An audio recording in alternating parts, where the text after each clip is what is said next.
सुन लेना वो चुम्मा देना तय पोटार के। ए गोरी वो सुन लेना वो चुम्मा देना तय पोटार के। हफ्ता में एक दिन फुर्सत रहता मैं हाँ गोरी त्योहार के। हफ्ता में एक दिन फुर्सत रहता मैं हाँ गोरी त्योहार के।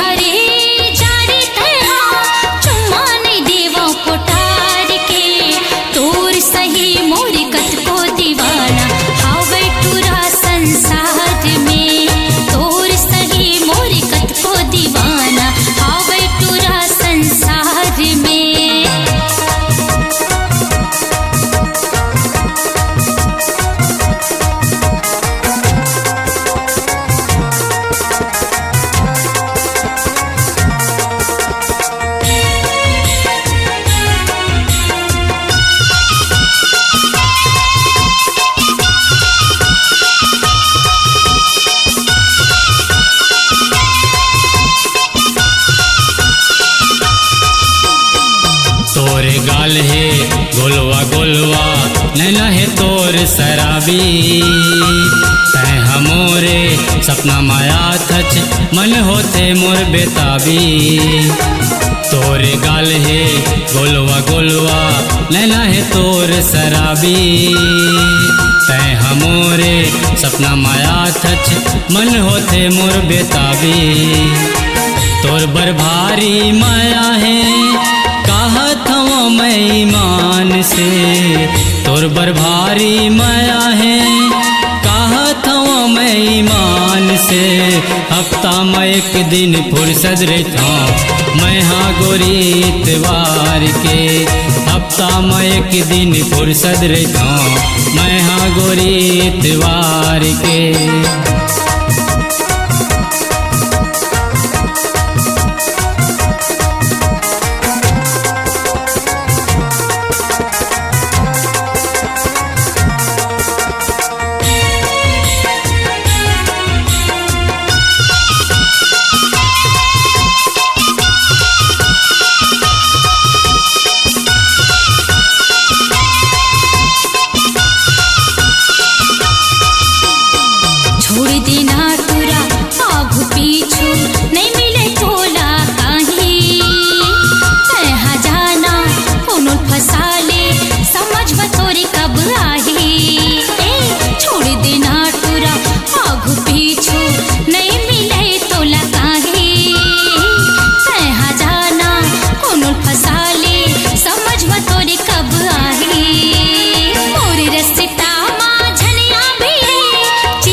देखत रहते मैं तोला एको न एको दिन तहाँ वो गोरी मिल जाबे तय मोला। तोरे अदामा मैं हम वहाँ गेहूँ देखत रहते मैं तोला एको न एको दिन तहाँ वो गोरी मिल जाबे तय मोला। तोर काया सनान ल देख के नहीं होवे इंतजार। तोर काया सनान ल देख के नहीं होवे इंतजार। हफ्ता में एक दिन फुर्सत रहता मैं हाँ गोरी त्योहार के। हफ्ता में एक दिन फुर्सत रहता मैं हाँ गोरी त्योहार के। बई हरे जारे